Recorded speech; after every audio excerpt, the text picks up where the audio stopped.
আসসালামু আলাইকুম। পৃথিবীর আয়না ইউটিউব চ্যানেলে আপনাদের আরেকবার স্বাগত। আমি আমার আন্তরিক ধন্যবাদ এবং কৃতজ্ঞতা প্রকাশ করছি সেই সকল দর্শক, শ্রোতা ও ভাই ও বোনদের প্রতি যারা আমাদের ভিডিওগুলো নিয়মিত দেখছেন, লাইক করছেন এবং চ্যানেলটি সাবস্ক্রাইব করছেন। আমরা হযরত খালিদ বিন ওয়ালিদ রাদিয়াল্লাহু তাআলা আনহু-এর জীবনে ঘটে যাওয়া কিছু ঘটনা বর্ণনা করছিলাম। আজকে এর 14তম পর্ব। এর আগেও রয়েছে 13টি পর্ব। প্রত্যেকটি ঘটনার রয়েছে একটি করে শিরোনাম, যেন আপনাদের বুঝতে সুবিধা হয়। দেরি না করে ঘটনা শুরু করছি। শাহাদাতের তামান্না। একবার খালিদ বিন ওয়ালিদ রাদিয়াল্লাহু তাআলা আনহু ইউনুস নামী তার এক বন্ধুকে অনেক মাল হাদিয়া দিয়ে বললেন, যাও দোস্ত, এগুলো দিয়ে একটা বিয়ে করে নাও, অথবা রুমি কোনো কৃতদাসী ক্রয় করে নাও। আল্লাহর জন্য নিবেদিত প্রাণ আশিকে ইলাহি ইউনুস পরিপূর্ণ ঈমানী স্বাদ অনুভব করে বলল, কসম খোদার, আমি এই দুনিয়ার কোনো মেয়েকে বিয়ে করতে চাই না। আমি কেবল আখিরাতে হুরে আইনকে বিবাহ করতে চাই। এরপর শাহাদাতের প্রেরণায় উজ্জীবিত এই নির্ভীক সৈনিক শত্রুদের মোকাবেলা করার সময় এক আকস্মিক তীর তার বুক ছিদ্র করে তাকে মাটিতে ফেলে দেয়। এতক্ষণে তার রূহ দুনিয়ার মাটি ছেড়ে জান্নাতের মাটিতে বিচরণ শুরু করে দিয়েছে। রাত্রিবেলায় রাফি বিন উমাইর আত্মায় তাকে স্বপ্নে দেখতে পায়। সে স্বর্ণের জুতা পরিধান করে মুক্তার মুকুট মাথায় দিয়ে সবুজ বাগানে বিচরণ করছে। রাফি বলেন, আমি তাকে জিজ্ঞাসা করলাম, হে ইউনুস, তোমার সাথে আল্লাহ তাআলা কেমন আচরণ করলেন? ইউনুস বলল, দুনিয়ার একজন স্ত্রীর পরিবর্তে আমাকে তিনি 70টি হুর দান করেছেন। তাদের একজন যদি তার চেহারা দুনিয়ায় প্রকাশ করে, তাহলে চন্দ্র সূর্য নিষ্প্রভ হয়ে যাবে। সকালবেলা ঘুম থেকে উঠে রাফি বিন উমাইর খালিদ বিন ওয়ালিদ রাদিয়াল্লাহু তাআলা আনহুকে তার স্বপ্নের কথা বললে তিনি অত্যন্ত আনন্দিত হয়ে বললেন, কসম খোদার, এটা তার শাহাদাতের প্রতিদান। ওহ, যাকে শাহাদাত দান করা হয়েছে সে কতই না শান্তিতে আছে। আলহামদুলিল্লাহ। এই ঘটনার ভিতর বেশ কিছু বিষয় রয়েছে যেগুলো নিয়ে আমরা চিন্তা করতে পারি। এর ভিতর একটি রয়েছে হযরত ইউনুস রাদিয়াল্লাহু তাআলা আনহু এর ইচ্ছা বা তামান্না, অর্থাৎ সে দুনিয়ার কোনো মেয়েকে বিয়েই করতে চায়নি। সে বিয়ে করতে চেয়েছে আখিরাতের প্রাপ্ত হুরদের। তো এখানে কিন্তু আল্লাহ তার ইচ্ছা পূরণ করেছেন। অর্থাৎ তিনি এই দুনিয়ার কোনো মেয়েকে বিয়ে করতে না চেয়ে জান্নাতে হুর পাবার যে বাসনা রেখেছিলেন সেটি আল্লাহ পূরণ করেছেন। অর্থাৎ কেউ যদি চায় আল্লাহর কাছে কিছু, তাহলে কিন্তু আল্লাহ সেই ইচ্ছা পূরণ করেন, সেটা আমরা এই ঘটনার মাধ্যমে দেখতে পাচ্ছি। এবং এরপরে আরো যে কথাটা বলতে চাচ্ছি সেটা হচ্ছে যে তিনি যে স্বপ্নে দেখলেন, মানে তার হযরত ইউনুস রাদিয়াল্লাহু তাআলা আনহুকে যে স্বপ্নে দেখলেন, তিনি কিন্তু সেখানে দেখতে পাচ্ছেন যে তাকে অলরেডি হুরদের সাথে বিয়ে দেওয়া হয়েছে এবং তাদের চেহারার যে বর্ণনা, মানে হুরদের চেহারার যে বর্ণনা, সেটির কিছু কথা ইউনুস রাদিয়াল্লাহু তাআলা আনহু বলেছেন যে এটি মানে তাদের চেহারা যদি দুনিয়ায় প্রকাশ করা হয় তাহলে চন্দ্র সূর্য নিষ্প্রভ হয়ে যাবে। অর্থাৎ তাদের সৌন্দর্য প্রকাশ করতে গিয়ে এমনটি উনি বলেছেন। আর আরেকটা যেটা কথা, মানে আমার কাছে যেটা খুবই ভালো লেগেছে, আমি আপনাদের সাথে শেয়ার করছি এখানে, সেটা হচ্ছে যখন এই স্বপ্নের কথা খালিদ বিন ওয়ালিদ রাদিয়াল্লাহু তাআলা আনহু জানলেন, তখন তিনি বললেন, কসম খোদার, এটা তার শাহাদাতের প্রতিদান। অর্থাৎ স্বপ্নে যে জিনিসটা দেখা গেল যে ইউনুস রাদিয়াল্লাহু তাআলা আনহু শাহাদাত বরণ করেছেন, আল্লাহর রাস্তায় শহীদ হয়েছেন, এরপরে তিনি জান্নাতে অলরেডি চলে গিয়েছেন এবং সেখানে জান্নাতের হুর প্রাপ্ত হয়েছেন।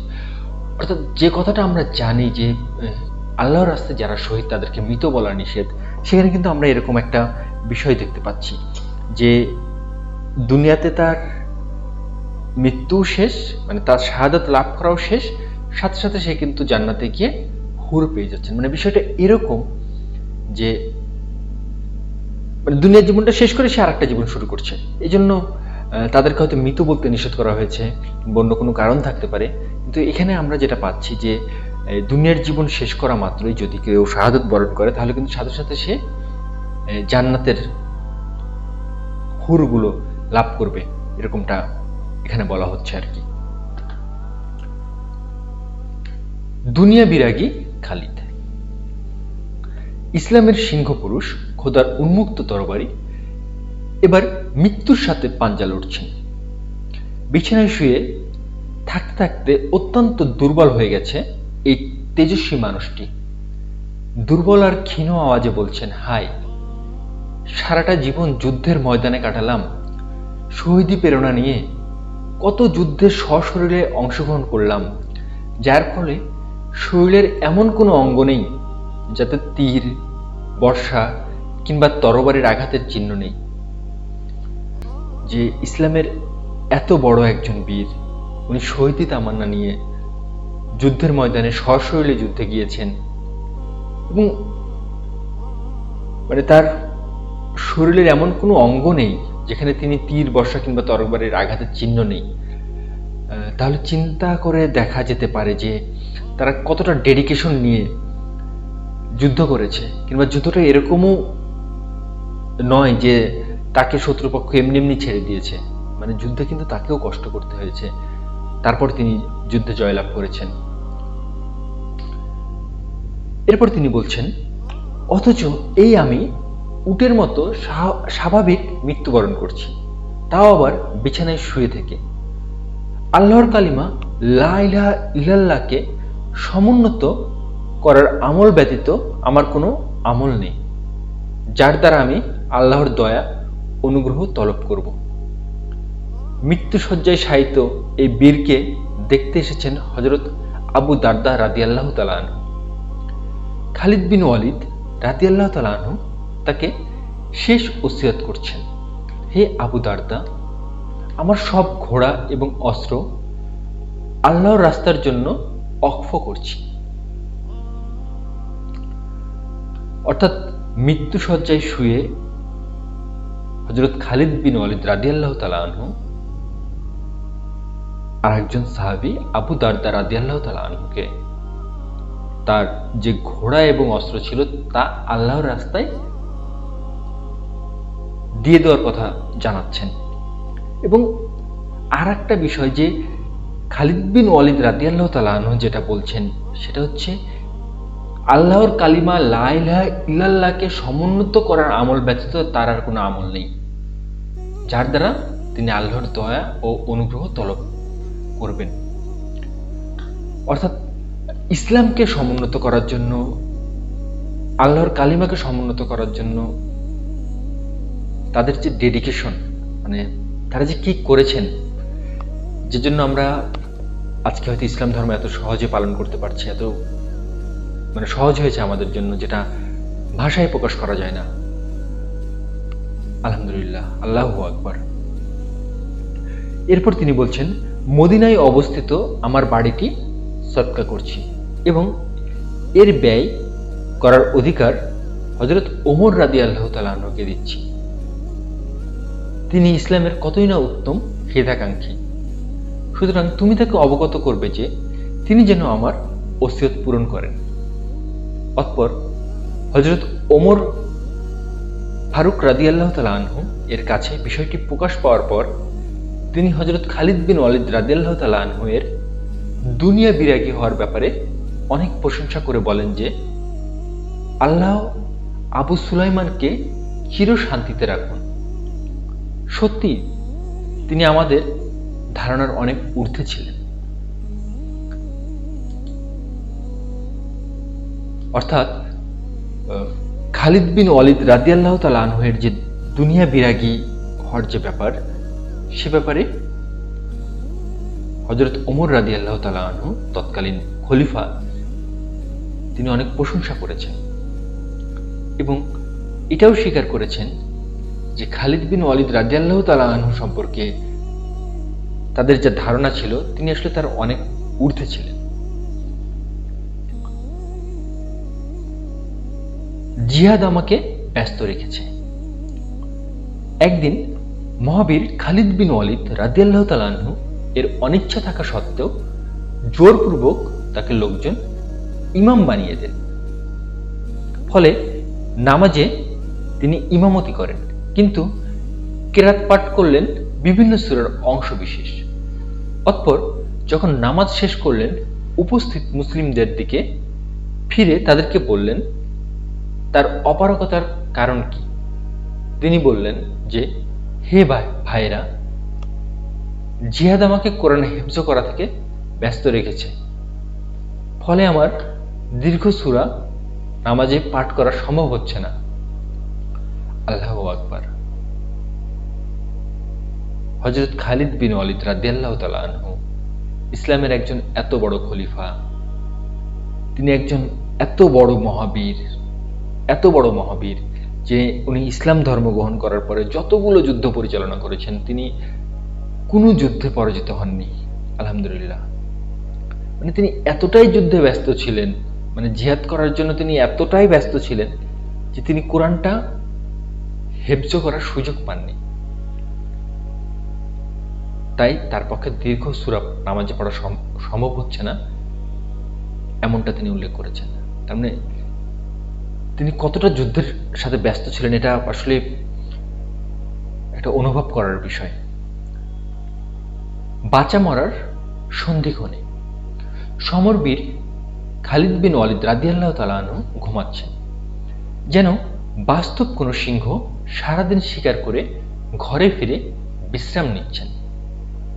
অনেক লোক স্বজনরা ভিড় করছে তাকে এক নজর দেখে চোখ জোড়াতে।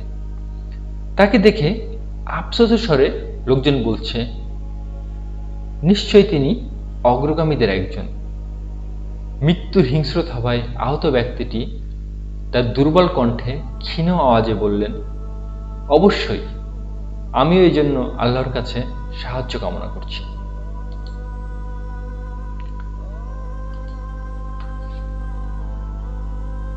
হযরত খালিদ বিন ওয়ালিদ রাদিয়াল্লাহু তাআলা আনহুকে এক নজর দেখার জন্য অনেক লোকজন এসেছেন, ভিড় জমাচ্ছেন, এবং তার অবস্থা দেখে লোকজন বলছেন যে নিশ্চয়ই তিনি অগ্রগামীদের একজন। এক্ষেত্রে অগ্রগামী বলতে আমরা খুব সহজেই অনুমান করতে পারছি এখান থেকে, যৌক্তিক একটা অনুমান, সেটা হচ্ছে যারা মৃত্যুবরণের মাধ্যমে আগে চলে যাচ্ছে, মানে তারা হলো অগ্রগামীদের একজন, মানে তারা হলো অগ্রগামী। তো এই কথা শুনে ক্ষীণ কণ্ঠে খালিদ বিন ওয়ালিদ রাদিয়াল্লাহু তাআলা আনহু বলছেন যে অবশ্যই, মানে তিনিও নাকি আল্লাহর কাছে এই জন্য সাহায্য প্রার্থনা করেন, মানে তিনি আগে মারা গিয়ে আগে আল্লাহর কাছে যাবেন, এই জন্য তিনি আল্লাহর কাছে সাহায্য কামনা করছেন। তাহলে এখান থেকে আমরা একটা জিনিস বুঝতে পারলাম, এবং সেই জিনিসটা আমরা আমাদের জীবনেও কাজে লাগাতে পারি। সেটা হচ্ছে, কেউ যদি অগ্রগামী হতে চায়, অর্থাৎ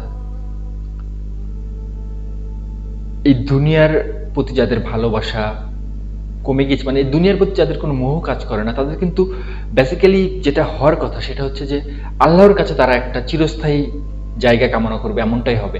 তো সেক্ষেত্রে যদি কেউ এরকম অগ্রগামী হতে চায়, মানে আল্লাহর কাছে দ্রুত যেতে চাওয়ার ইচ্ছা পোষণ করে, সেক্ষেত্রে সে কিন্তু এ বিষয়ে আল্লাহর কাছে সাহায্য প্রার্থনা করতে পারে। কারণ হযরত খালিদ বিন ওয়ালিদ রাদিয়াল্লাহু তাআলা আনহু তিনিও কিন্তু আল্লাহর কাছে এই বিষয়ে সাহায্য প্রার্থনা করেছেন, মানে সাহায্য কামনা করেছেন। আজকের মতো ঘটনা এই পর্যন্তই। এরকম আরো ঘটনা জানার জন্য এবং শোনার জন্য কাইন্ডলি আমাদের চ্যানেলটি সাবস্ক্রাইব করবেন এবং ভিডিওগুলোতে লাইক করবেন এবং শেয়ার করবেন। ধন্যবাদ।